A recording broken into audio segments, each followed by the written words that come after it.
गढ़मुक्तेश्वर से समाजवादी पार्टी के पूर्व विधायक व राज्य मंत्री मदन चौहान विधानसभा गढ़मुक्तेश्वर से टिकट न मिलने पर दिखाई दिए नाराज। आपको बताते चलें, पूर्व में गढ़मुक्तेश्वर विधानसभा से लगातार 3 बार विधायक व मंत्री रहे मदन चौहान क्षेत्र में अपनी अच्छी छवि एवं जनसंपर्क के लिए जाने जाते हैं। लेकिन इस बार पार्टी की बदली रणनीति के कारण गढ़मुक्तेश्वर विधानसभा से मदन चौहान का टिकट काटकर पार्टी ने पूर्व सांसद हरीश पाल के पुत्र नीरज पाल की पत्नी नैना सिंह को रालोसपा का गठबंधन प्रत्याशी बनाया है।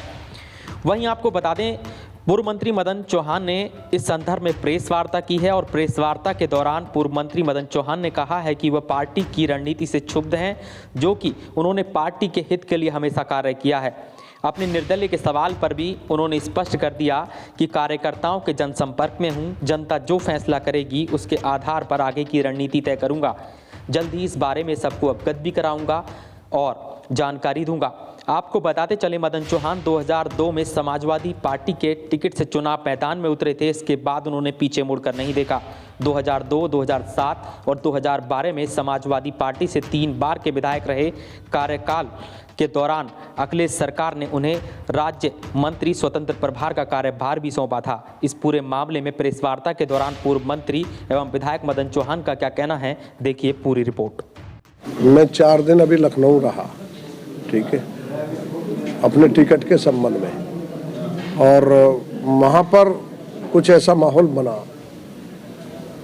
कि पार्टी ने, शीर्ष नेता ने मना भी नहीं किया और हमको बुलाते भी रहे, सब कुछ रहा, फिर भी सिंबल दे दिया गया। तो जब सिंबल दे दिया तो फिर हमको लगा कि भाई हम अपना वापस चलें। तो जैसे ही मैं वापस आया, मैं रात को लगभग 2:30 बजे वापस आया हूँ। वापस आया तो सुबह लोग आए, मुझे नहीं पता कैसे आए, क्योंकि ये सब चीज़ें आज इतना एडवांस मीडिया हो गया है, हर बात तुरंत जनता के बीच में जाती है।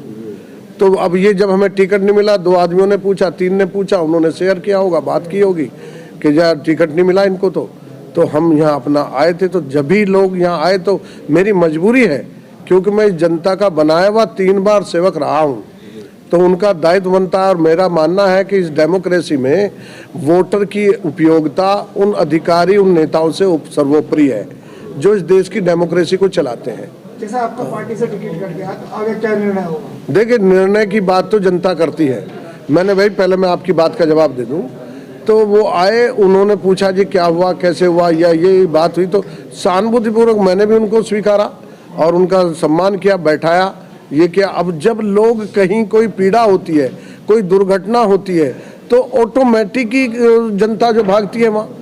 तो ये भी है कि हमारे काल में, क्योंकि हमने जितनी मेहनत की, तो ये महसूस किया जनप्रतिनिधि की परिभाषा को बदलने का हमने आज के परिप्रेक्ष्य में क्या होना चाहिए असली परिभाषा, उसको लाने पर का प्रयास किया था। बड़े लेवल में जनसलाह था यहाँ पे आपकी तरफ से। यदि आप नहीं लड़ते हैं पार्टी की नीति के आधार पे, तो कहीं ना कहीं सपा सीट को भारी नुकसान उठाना पड़ेगा। अब ये तो जनता का मानना है, मैं कुछ नहीं कह रहा इस बारे में, क्योंकि निर्णय तो जनता का होता है। जनता का मानना है कि जो टिकट का वितरण हुआ वो एक ऐसे उसको गया जिसका कभी क्षेत्र से कोई मतलब नहीं, जिसका समाजवादी की धरना प्रदर्शन झंडे से कोई ताल्लुक कभी नहीं रहा, वो यहाँ के रहने वाले भी नहीं। तो इस तरह के जो लोग आएंगे तो वो क्या संदेश देंगे, या लोग आखिर उन्हें वोट किस आधार पर दें, ये सवाल उठता है। विधानसभा के अंदर काफी रोष है, क्या आप इलेक्शन लड़ेंगे?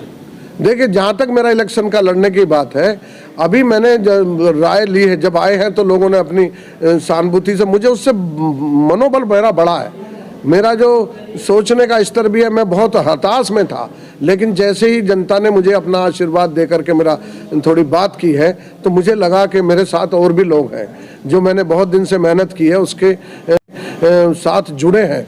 ये और आदमी अपने सच्चे रास्ते पर सच्चे मन से चलता है तो निश्चित तौर से जनता जुड़ती है और आशीर्वाद भी देती है। तो मैं जनता का बहुत कोटि कोटि नमन करता हूं, अपने क्षेत्र के गढ़मुक्तेश्वर के सभी साथियों का, नागरिकों का, कि उनका मेरे ऊपर वरदस्त है, और वरदस्त हो तो गार्जियन की तरह, उससे बड़ा कुछ नहीं होता। जनता का मानना सीधा ये है, यदि टिकट मिलता है सपा तो अच्छी बात है, ये नहीं मिलता तो इलेक्शन लड़ेंगे। लोग कहते हैं, जनता कहते हैं इलेक्शन लड़ें, कुछ लोग कहते हैं नहीं लड़ें, कुछ लोग कहते हैं कि इस तरह से लड़ें। अभी उस पर हमने कोई विचार नहीं किया। इस विधानसभा चुनाव के लिए मंत्री जी कब तक स्पष्ट हो पाएगा इसमें पूरे प्रकरण में कि आप चुनाव लड़ेंगे या नहीं लड़ेंगे? सुबह शाम में स्पष्ट हो जाएगा। सुबह शाम में मैं और थोड़ा क्या समाजवादी पार्टी से ही चुनाव लड़ेंगे किसी अन्य नहीं, से? देखिए मैं ये कुछ नहीं कर रहा, मैं जनता की राय ली है। अब इस मंथन को करूँगा, आपस में भी हम कुछ लोग बात करेंगे, लेकिन ये कह देना अभी से ये जल्दबाजी होगी कि मैं कहूँ चुनाव लड़ूंगा ही या मैं रिवोल्ट कर रहा हूँ। लेकिन मैं ये जो सिस्टम है हमारे शीर्ष पर, इससे थोड़ा सा क्षुब्ध जरूर हुआ हूँ। इससे क्षुब्ध हुआ हूँ कि आखिर ये जो जमीन पे काम करेंगे लोग, अगर मजदूर को खाना नहीं मिलेगा, जो मजदूर अन्न पैदा करता है, श्रमिक के रूप में सारी चीज़ें करता है, बिल्डिंगें बनाता है, फैक्ट्रियां चलाता है, अगर वो भूखा रहेगा तो देश भूखा रहेगा। इसी तरह राजनीति में जो ग्रास रूट पर जनता के हित में काम करने वाले लोग हैं, अगर उनको वो अधिकार नहीं मिलेगा और अधिकार छीना जाएगा या बांटा जाएगा और बगैर विवेक के दिया जाएगा, तो वो नुकसान जाएगा, डेमोक्रेसी को आहत करेगा। और डेमोक्रेसी को आहत करने से बचाना हमारी ड्यूटी है। ये आहत हुई है डेमोक्रेसी एक तरह से।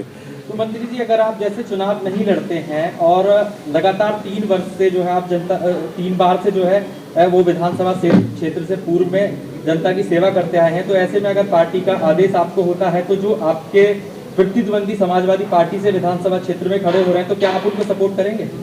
देखिए, जहाँ तक सपोर्ट का मैंने अभी बताया ना आपको, अभी मैं वहाँ से आया हूँ, अभी क्योंकि बगैर मैंने किसी को नहीं उस तरह से कहा, लेकिन सहानुभूति में जो लोग आए उनसे मेरी वार्ता हुई है। जब वो आए तो मेरी वार्ता स्वाभाविक थी होनी, तो अब उसके बाद ही डिसीजन लेंगे कि भाई क्या करना चाहिए।